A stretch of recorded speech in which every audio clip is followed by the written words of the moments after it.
গত ভিডিওতে আমি আপনাদেরকে দেখিয়েছিলাম যে আপনারা কিভাবে কিবোর্ডের F এবং J বাটন প্রেস করার মাধ্যমে আমাদের স্পেসশিপটাকে মুভ করাতে পারবেন। তবে সেখানে একটা সমস্যা ছিল। সমস্যাটা হলো আমরা যখন আমাদের স্পেসশিপকে আমাদের গেম উইন্ডোর কোনায় নিয়ে যাচ্ছিলাম তখন সেটা একেবারে উইন্ডোর বাইরে চলে যেয়ে ইনভিজিবল হয়ে যাচ্ছিল। তো এই সমস্যাটার সমাধান করব। যখনই আমাদের এই স্পেসশিপটা ধরেন এই পাশে বাম পাশের কোনায় চলে আসলো তখনই এরপর আর আমাদের কিবোর্ড থেকে ইনপুট নেবে না। আমরা ইনপুট দেব বাট নেবে না।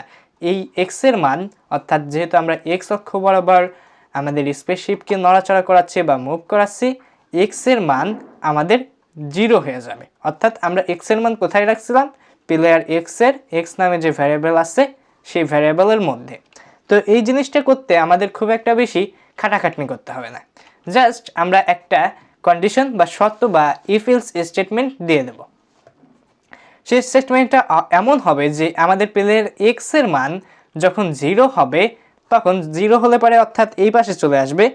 যখন 0 হবে তখন আমাদের প্লেয়ার এক্স এর মান আর আপডেট হবে না, তখন প্লেয়ার এক্স এর মান হয়ে যাবে 0।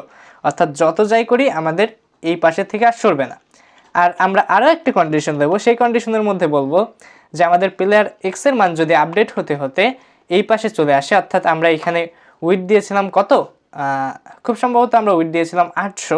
এই 800 সমান যখন চলে আসবে তখন আমরা প্লেয়ার এক্স এর মান সেট করে দেবো 800, তাহলে পরে এটা আর বাইরে যেতে পারবে না। তো চলো কোডটা লিখে ফেলি।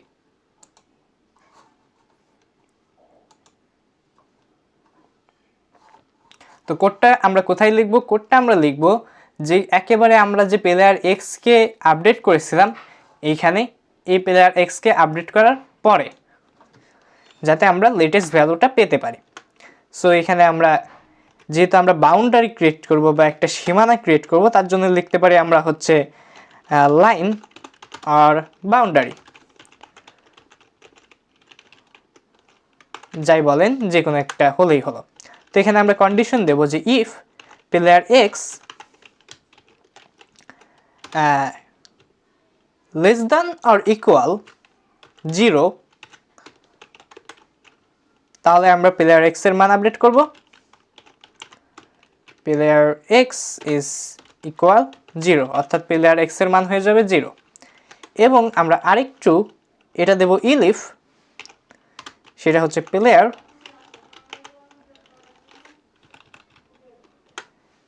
এক্স যদি বড় হয় অথবা সমান হয়, গ্রেটার দ্যান অর ইকুয়াল 800, যেহেতু আমাদের গেম উইন্ডোর উইথ ছিল 800, তো আমরা এখানে 800 দিয়ে দিই।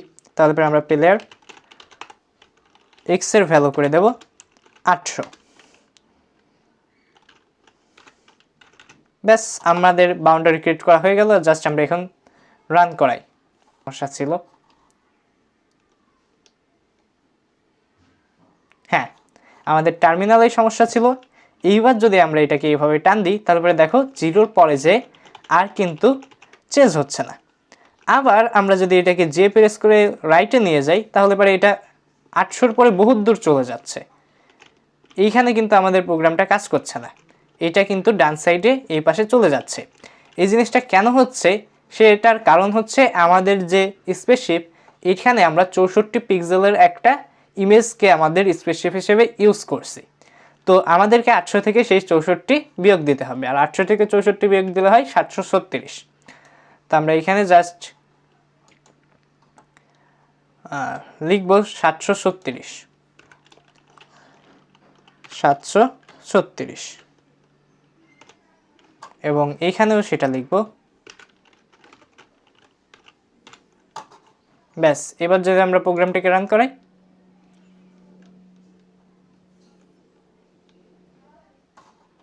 এবার যদি আমরা যে প্রেস করি, ঠিক আছে, এটা কিন্তু একদম খুব সুন্দরভাবে রান হচ্ছে। আমরা এফ দিয়ে এটাকে বামে নিতে পারছি এবং জে দিয়ে এটাকে ডানে নিতে পারছি। এবং এর পরের ভিডিওতে আমরা কি করব? এর পরের ভিডিওতে আমরা আমাদের এই বরাবর আমরা বেশ কিছু ইনেমি আনবো, কারণ ইনেমি নাই, জাস্ট শুধু প্লেয়ারকে কন্ট্রোল করে তো গেম খেলে মজা পাবো না। সে পর্যন্ত সবাই ভালো থাকবেন, দেখা হচ্ছে পরের ভিডিওতে।